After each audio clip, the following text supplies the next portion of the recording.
Thanks. Yes, I'm not an editor of a journal, and so I thought I'd talk about something that I have genuine experience with, which is rejection.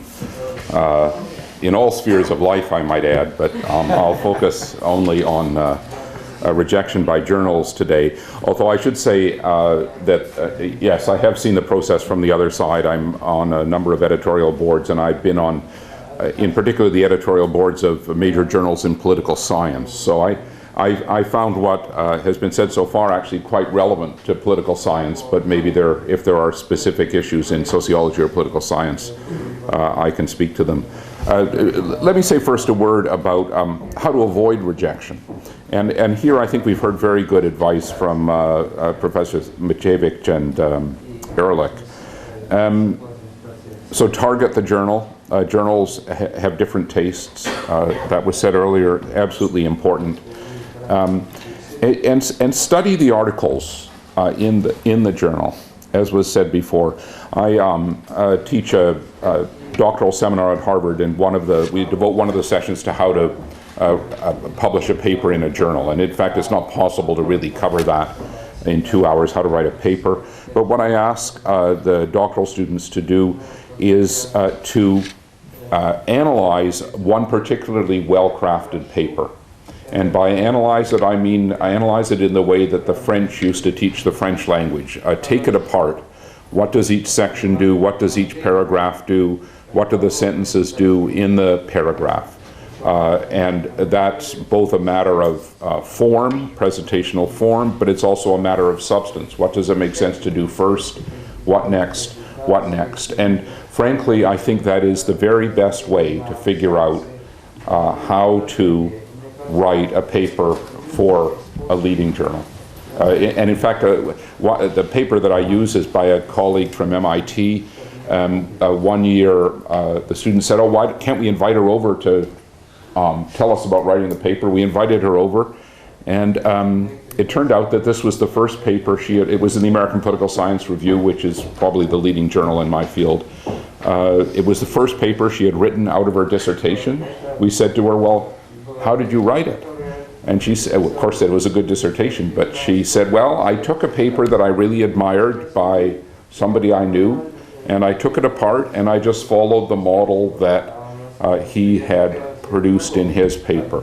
And I really think that in many ways, that's one of the very best ways to take what is initially a set of good ideas and put them into a form that is really powerful. And I try to do it myself. So you want to read with the eyes of a professional.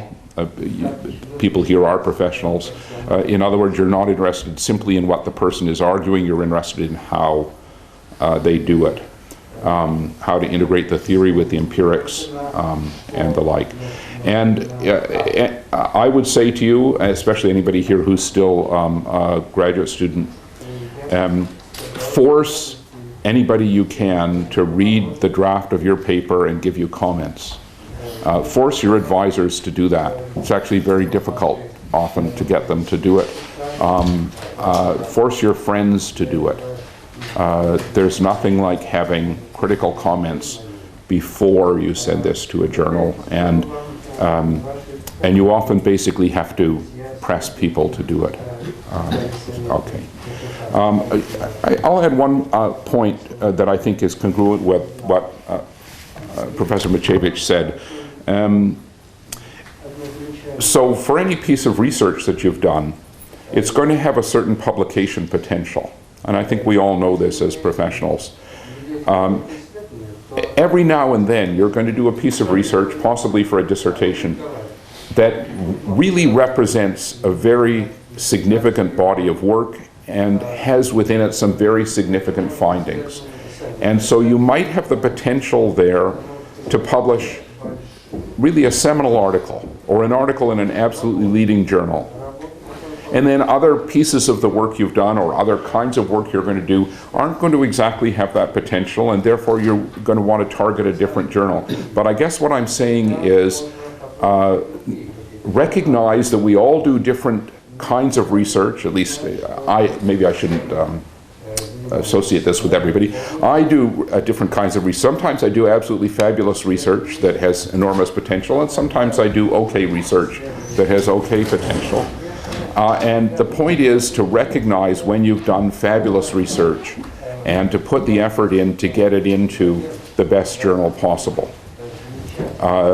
And realize that there's other research that's going to go elsewhere. And so I would simply add that to what's already been said. Rewrite the paper many times. The articles that I submit to journals, usually for rejection, I've already rewritten 7 or 8 times. Presentation matters. I'll say a little bit more about that in a second. But let me turn to rejection, how to deal with rejection. Well, I'm not sure what the practice is in economics. It would surprise me if it's any different than political science, which is the best that you're going to get is a revise and resubmit. It's the very rare article that is simply accepted. So what you're looking for is a response from one of these eminent editors or another saying, well, if you make revisions, we'll consider publishing this. And then in many cases, you'll get rejections. So how do you deal with rejection? Well, the first thing to realize is that it's very common.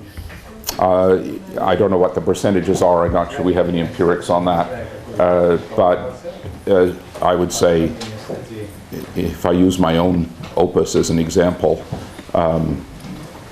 there's a very high probability of rejection. The important thing to do is to realize that this is not a romantic relationship. This is not a deep, upsetting emotional experience. This is a professional setting.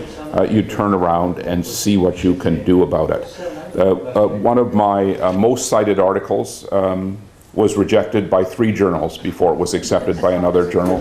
I was younger then. I still remember the reviews. You know, one reviewer wrote, well, this is very slight. It might make for a decent lecture, but it's certainly not a journal article. I still remember, this was 30 years ago. I still remember this, right? So the point I'm trying to make is this is going to happen. It happens a lot. Now, why does it happen? And this, I think, these are just my views, of course, but I think it's relevant to what you do about it. Well, let's face it, even very good articles are somewhat short of perfect. They have some virtues. They have something that they really add to the field. It may be theoretical, it may be empirical, but at the same time, there are going to be limitations. And the vagaries of readers for journals, and I'm a reader for journal, I review probably several articles a month for various political science journals. The vagaries of readers are that some readers are going to appreciate, for instance, I'm a reader, I appreciate innovative theory, and I'm willing to put up with problems in the empirics, not serious problems, but limits on the empirics, if I think the article has a wonderful new message in it. I have many colleagues I admire who are exactly the reverse. They're not so worried, they're not that impressed by novel theory, maybe because they know there's not as much novelty in the world as I think there is, but they care very deeply about how good the empirics are. And so it's going to be a matter to some extent of coincidence what kind of readers you get. And that means, okay, so in other words, there are vagaries to rejection and acceptance. So what do you do? Most of the rest of this is common sense. Well, take what advice you can get from the reports, the readers' reports. And I think there it's important to realize what I just said, which is to say that not all of that advice may be useful to you. I mean, I welcome the comments of those who maybe disagree with me. Many of you will have plenty of experience with this. But my view is that some proportion of the comments are useful because they speak to genuine defects in the project as you envisioned it, and you can fix them. And then there are others that are really asking for you to have done a different project. They're asking you to write a different paper that maybe you can't write. And well, so you just say, all right, they're looking for something different than what I'm doing. So you improve what you have and what you can do, and you resubmit. And of course you look for a journal that is a good fit, and maybe you learn something, certainly I do, from the initial reports, which suggest that, well, this belongs more in this kind of journal than that kind of journal. What do you do when you get a revise and resubmit? And here I think those who've been editors of journals may have even better advice than I do. You try and respond to the comments that you've got from the readers. I think you should look carefully at the tone of the letter you get from the editor. Typically that letter will be more or less encouraging. Again, this is simply my experience. And where it's encouraging, then you sort of know that if you make a basic set of revisions, then you're going to get into this journal. You might get a letter that is somewhat more discouraging, and you have to decide, well, are these revisions feasible? Should I consider another journal? So the tone of the letter from the editor seems to me to be important. And then I would say the thing to realize, and again, perhaps others here will disagree, is you don't necessarily have to make every change that is demanded of you by the readers for the journal. And as I think most of us know, sometimes, in fact, you're getting contradictory demands from those readers. Typically, a good editor will signal to you which changes he or she thinks you should be making, and those are the ones to concentrate on. But what I would say, and again, I don't feel like I'm the world's greatest expert on this, what I would say is remember that sometimes if you feel it's impossible to make this kind of change, even if it's requested,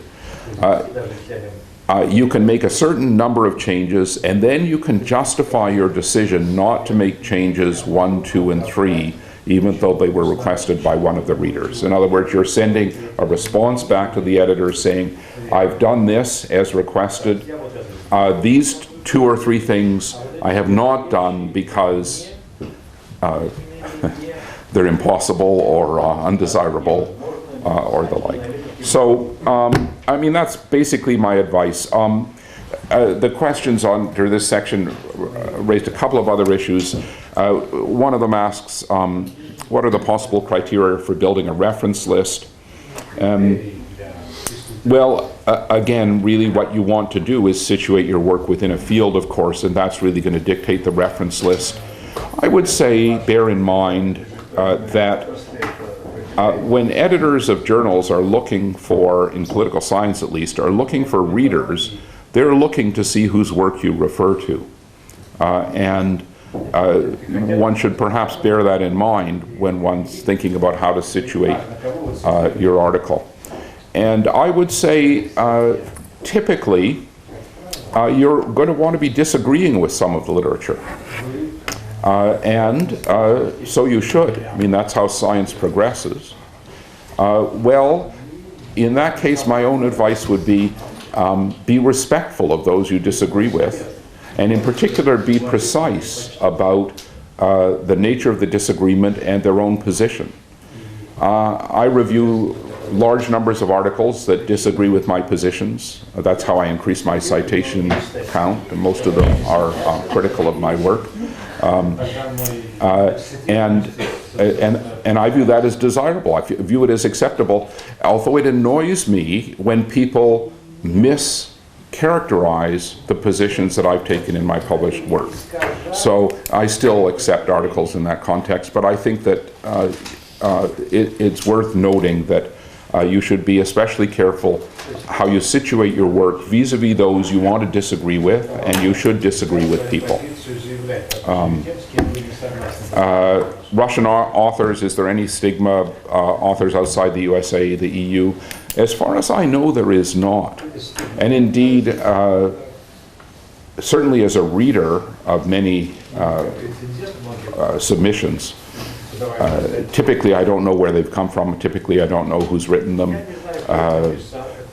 I can usually guess whether they're European or American, but not always. And I would say there's no automatic stigma whatsoever. And we've just heard some suggestions that some requests for more articles from Russia. But we could talk about that in questions. I want to leave time for questions. I'm going to stop. Try to be short. Well, first of all, I realize that most of you in this room are economists, so I just wanted to say that Regional Studies is an interdisciplinary journal, but it's on ISI economics citation list, and it's about 1/3 from the top. So if you are in economics, you send to Regional Studies, it will count as economics. It is. That's one comment. Okay, one new thing that came to my mind when I was listening to my distinguished colleagues. A lot of what we do is teamwork. About 95%, there are not many single-authored papers, and there's a reason for that. I've seen that. I've seen recently a PhD graduate from Jena, to be specific, who published 2 papers in top journals by himself, alone. So that happens, but it's very unique. The problem is that there are few competences that go into any journal publication. The first of one is some understanding of what constitutes a new topic, and that Professor Hall was talking a little about that already. But there are some people who are very good at spotting opportunities. It's like entrepreneurship. Spotting opportunities. When you are in a top department, the discussion typically is about that. When a new student comes, they will cut a discussion, they will ask straight this question. What is new? What is your idea? What is that you have that other people? That the limiting factor at the end of the day, the most rare factor in our profession are new ideas. Okay? So this is probably the most important one. Then you need people who know technique. In my field, those are mostly empirical papers. We don't put, I admire theoretical work in the sense of formal mathematics, but we don't have much of that. So you know people who know technique. You know people there are some other people who know how to structure the paper, how to frame it, again, how to make it coherent in a sense of uniform, clear framework, theory framework. There are some people who know how to write the paper, which is a slightly different issue, how to write it well, so it's clear. And there are also people who know how to deal with referees. Yes? And in a good journal, about 50% of papers, unfortunately, are rejected after you get revise and resubmit, and this is most frustrating. And I've seen cases where people co-opt other people at that stage simply because they realize that they will not be that effective dealing with reviewers, and that is fine, that happens. So what I'm trying to say is that we are all limited in our different skills, and that makes teamwork effective. And that's my one comment.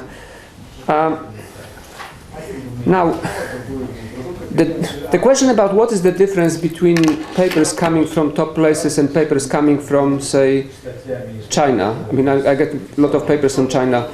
There are some top places in China already, and there are some excellent scholarship coming from China, but I'm just talking about kind of average.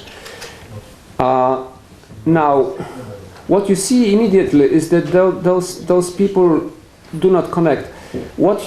To be ahead of the game, if you are aiming high, you need to be ahead of the game. So I said that reading a journal, few journals that constitute your field, you have to specialize. That's my first comment. You have to specialize. You have to identify what is your topic. Is it human capital? Is it entrepreneurship? Is it something else? And then be consistent. Maybe not in one. You may have 2 fields of expertise, maybe 3, but not more, because you will not manage. You will not be able to stay on top of what is published, of where the discussion is going. So you need to specialize. Once you decide to specialize, you know which journals to read. Okay?